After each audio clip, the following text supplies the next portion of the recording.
মহেশ, ও মহেশ, একটু আমার কেবিনে এসো তো। হ্যাঁ স্যার, আমি এক্ষুনি আসছি। আচ্ছা আচ্ছা। কি ব্যাপার, আজ এই সময় স্যার হঠাৎ ডাকছেন কেন? কাল কি অফিস নেই এই কারণে? না না, আমি এমনিতেই বেশি ভাবছি। কিছু সময় পর মহেশ কেবিনে চলে গেল। স্যার আসতে পারি? এসো এসো, আমি তোমার জন্যই অনেকক্ষণ থেকে অপেক্ষা করে বসে আছি।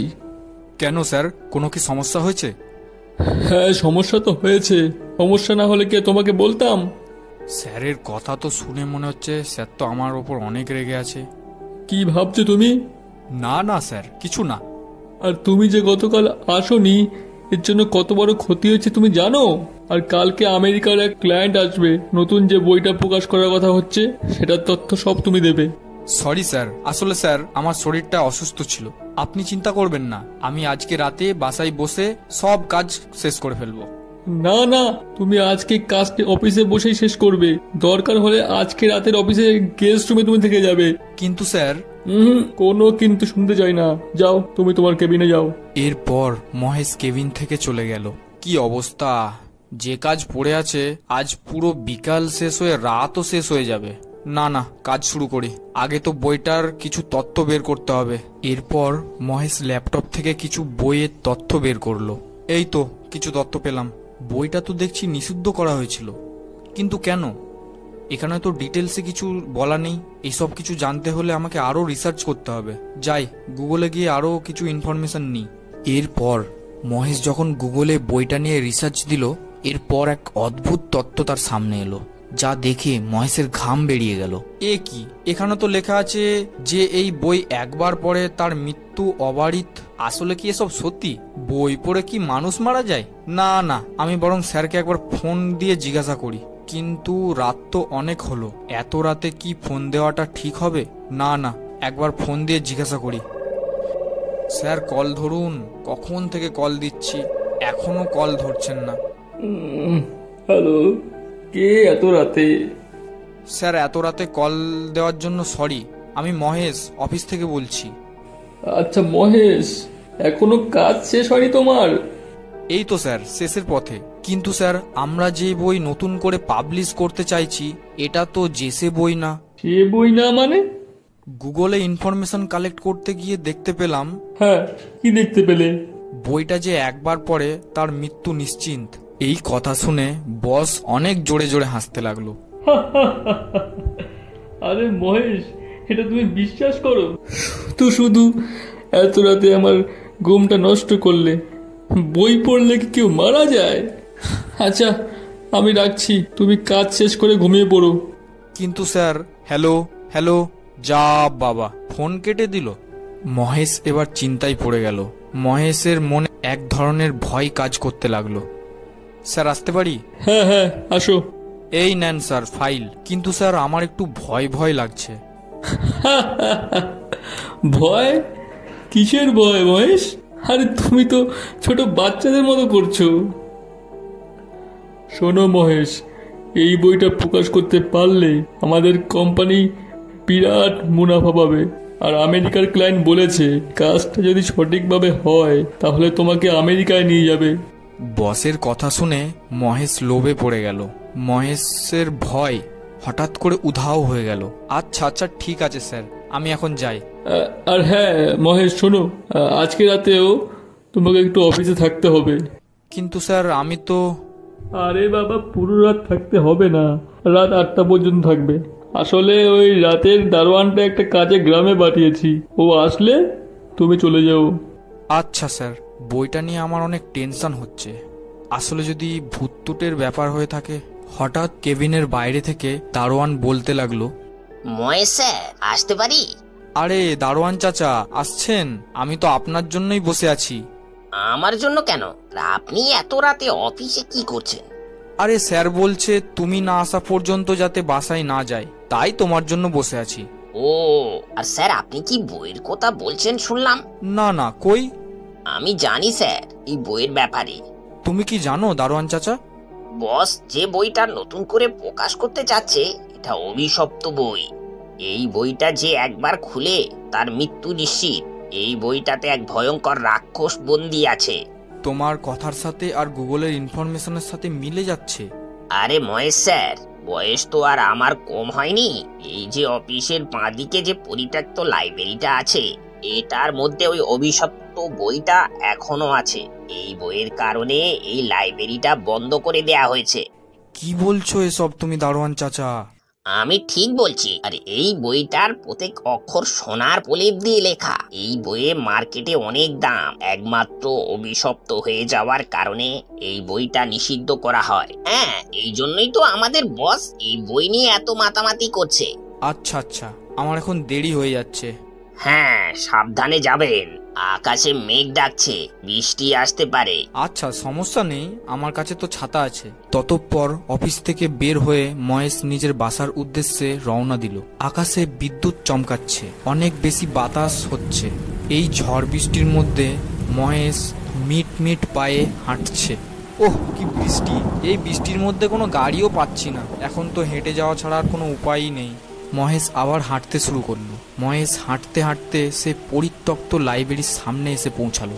এটা তো সেই পরিত্যক্ত লাইব্রেরি যার কথা দারোয়ান চাচা বলেছিল। দারোয়ান চাচা তো আগের কালের মানুষ ছিল, তাই এসব বলছে, নাকি আসলেই এমন কিছু আছে? এসব কথা মহেশ লাইব্রেরির সামনে দাঁড়িয়ে দাঁড়িয়ে ভাবতে লাগলো। হঠাৎ এক আচমকা হাওয়া আসলো আর মহেশের হাতে থাকা ছাতাটা উড়িয়ে নিয়ে গেল। আরে আমার ছাতা, যা উড়িয়ে নিয়ে গেল। এবার আমি এতটুকু পথ কিভাবে যাব? বৃষ্টি তো আগের থেকে আরো বেড়ে গেল। এবার কি করব? আশেপাশে তো আর কোনো বাড়ি বা দোকানপাট দেখতেই পাচ্ছি না। এখন কি করব? হ্যাঁ, লাইব্রেরির ছাদনাতলাতে গিয়েই দাঁড়াই।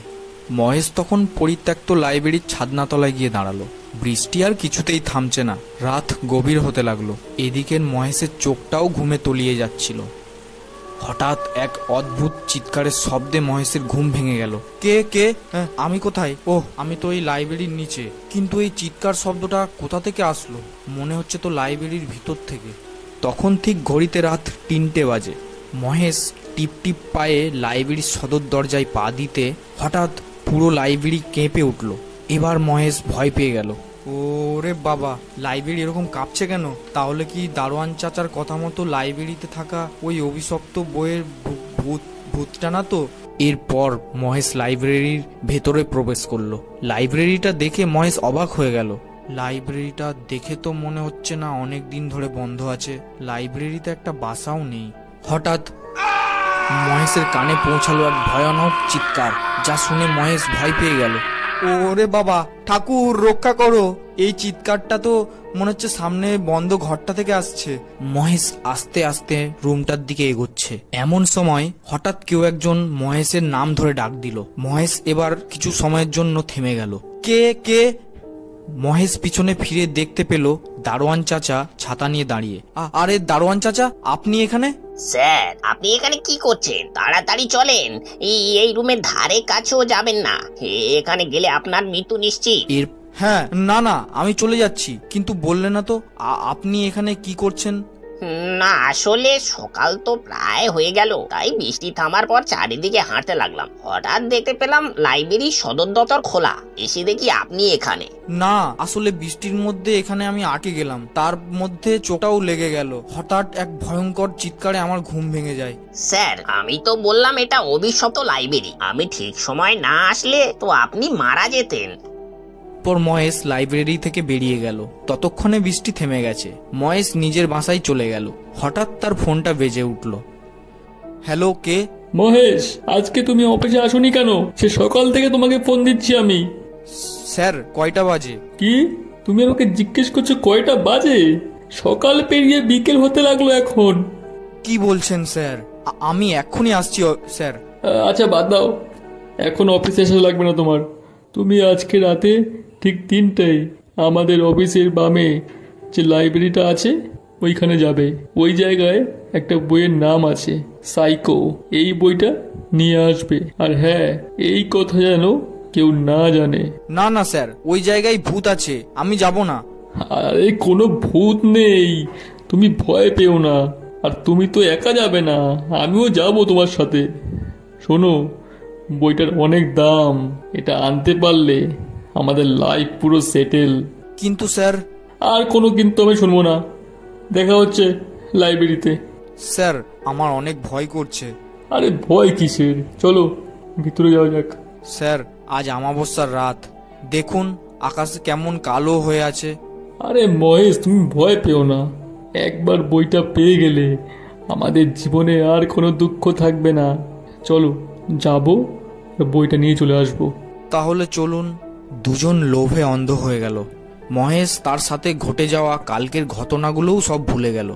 দুজন যখন লাইব্রেরিতে ঢুকলো তখন গতকালের মতো পুরো লাইব্রেরিটা কেঁপে উঠল। স্যার স্যার আমার ভয় করছে, দেখুন না লাইব্রেরিটা কেমন কাঁপছে। মনে হয় ভূমিকম্প হচ্ছে, কিছু সময়ের মধ্যে হয়তো ঠিক হয়ে যাবে। কি অন্ধকার স্যার, আমি তো কিছুই দেখতে পাচ্ছি না। হঠাৎ এক বিকট চিৎকার শোনা গেল। স্যার, ও স্যার, আপনি কোথায়? কথা বলছেন না কেন? লাইব্রেরিতে থাকা অভিশপ্ত রাক্ষসটা মহেশের বসকে তার সাথে নিয়ে গেল। স্যার আপনি ঠিক আছেন? স্যার তো কোনো কথাই বলছেন না। তাহলে কি স্যারকে ভূতে নিয়ে গেল? হঠাৎ মহেশ ওপরের দিকে তাকাতে দেখতে পেল তার বসের রক্ত মাখা লাশ। Sir sir! হঠাৎ লাইব্রেরির সকল লাইট একবার অফ এবং অন হয়ে গেল। কে কে? আমাকে মাফ করে দাও, আমি আর এখানে আসবো না। চলো, বই নেবি না? এই দেখ, আমার হাতে বই। না না, আমার বইয়ের দরকার নেই, আমি বাঁচতে চাই। নে নে বই নে। এই বইটাতে মৃত্যুর খবর লেখা থাকে। আজ পর্যন্ত যতক্ষণ এই বই নিতে এসেছে সবাইকে আমি মেরে ফেলেছি।